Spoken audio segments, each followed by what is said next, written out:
Welcome back, friends. This is Cocktails with Kurt. Today we're doing episode 10 where we'll be featuring the Jungle Bird drink. Kurt, you're looking very festive today. This must be another tiki drink. It's another tiki drink. It seemed appropriate. Tell us about tiki drinks. What does that mean? Basically, those are drinks of the tropics. I'm not sure. There's probably a real definition somewhere, but we're mostly talking about primarily rum drinks, but not exclusively. Lots of fruits, lots of flavors going on. Festive attitude. Okay. Do you have a particular source for tiki recipes that you go to? One of the ones that I've been using recently is Tiki Modern Tropical Cocktails by Shannon Mustafar. Gotten a lot of good stuff out of it, and she gives a lot of instruction, a lot of good details, including recommendations for specific brands of spirits, which really makes a difference. Like I've said before, ingredients matter. And the Jungle Bird's another one of those that's got a lot of different variations on it. So which ingredients you pick will make a difference on how the thing tastes. So the recipe that we're using today is from the Tiki book that you just showed. The recipe I'm using today is from the Tiki book. We've got another one that we like sometimes. It comes from the New York Times. And one of the key differences is for today's, we are using Hamilton Pot Still Black Rum. But the New York Times version uses Crujan Blackstrap rum. So tell us a little bit about the differences between these two rums. In a nutshell, the Crujan Blackstrap is probably a little bit younger, and it's probably got more things added to it to give it its black color. What about the taste? The taste is very rich. We have a disagreement on one of the characteristics. I think there's a little bit of a burned flavor that I get on the sides of my tongue. Which might be imaginary. Which might not be everybody imaginary, gets that. because not everyone gets that. I get a little molasses on the blackstrap rum. Mm-hmm. The Blackstrap is actually probably a little easier to come by because Crujan is a less expensive rum and it is more widely available. For the Jungle Bird, I really do like the Hamilton though, which is what we're going to use today. All right, so the label says Jamaican Pot Still Black. What the heck does that mean? So pot still rums are either distilled in pot or column stills. Column still is what you're generally going to find if you're doing something like vodka. Pot stills are the same variety of stills that are used for whiskeys.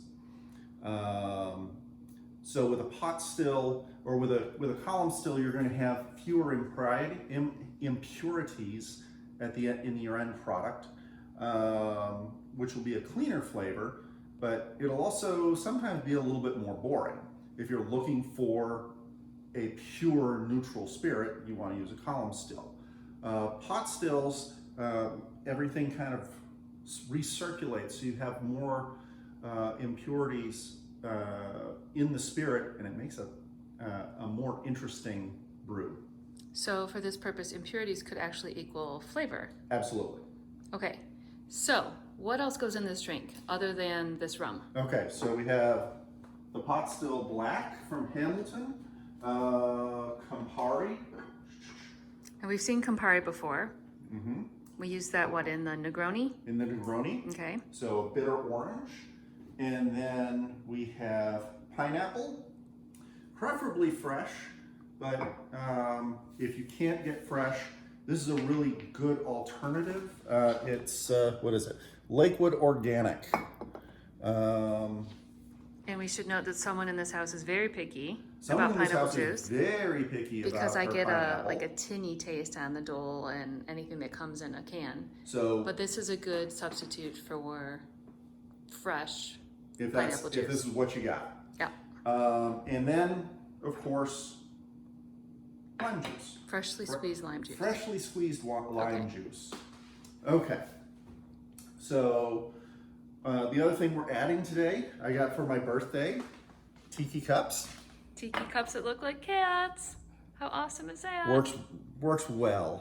So we already have a little bit of crushed ice in the Tiki cups.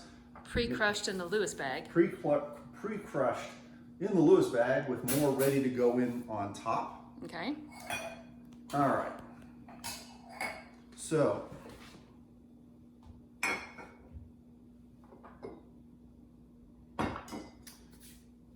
we do 2 ounces of the pot still rum.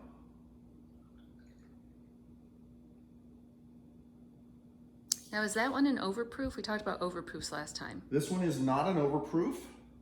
It is 90 proof, so it's in the range of it's slightly over the 80 proof, but 80 to 100 proof is about where things are. Whiskeys, for example, or in particular, will often be above the 80 proof mark, but below 100 proof.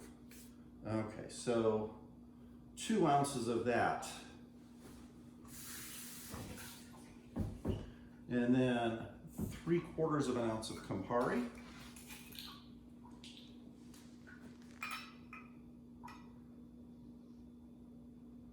When you're articulating these amounts, you mean that's for one drink? You're making 2, but That you is mean correct. Okay. That's per drink. All right. Drink.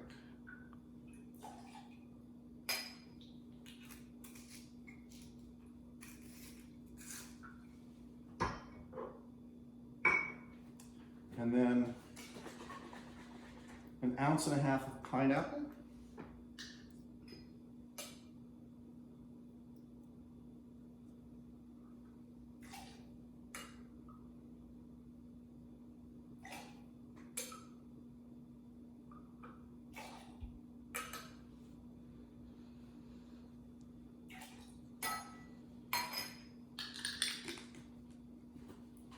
And 1/2 ounce of lime.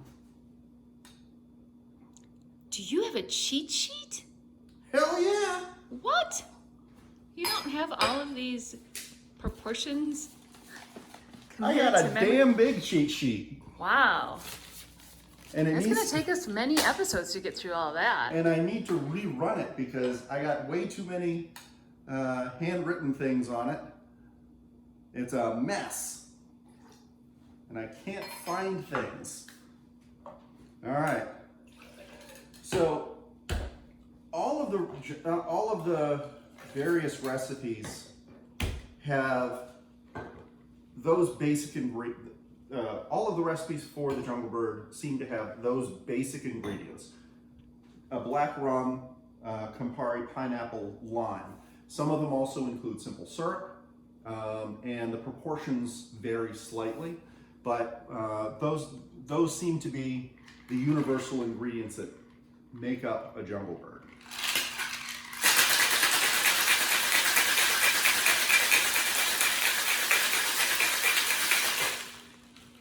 So to recap what you just said, the differences are in the proportions, whether or not they're simple syrup, and the type of rum that you use. Yes. So this one is not using simple syrup. This one does not use simple syrup.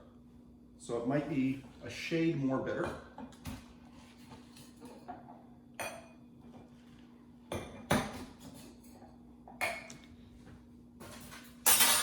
So the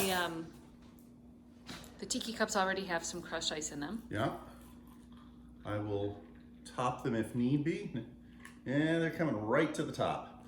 These are not the biggest tiki cups, but they look cool. They do. And they fit the bar nicely. What about a garnish for this drink? The garnish is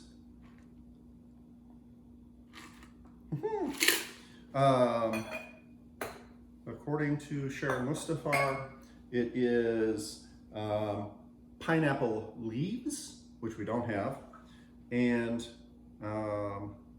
lime wheels.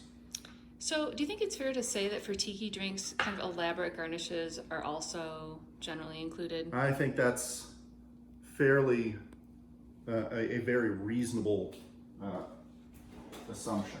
Now, the last thing I'm going to add is we don't usually use straws here, but these are long. Oh, look at that. And those are eco-friendly too, are they And not? these are paper straws, so they're eco-friendly. All right, maybe the crushed ice was in there too long. Yeah. Okay. But there we go. Thank you. The Jungle Bird. Enjoy. Cheers. Cheers. See you next time. See you next time.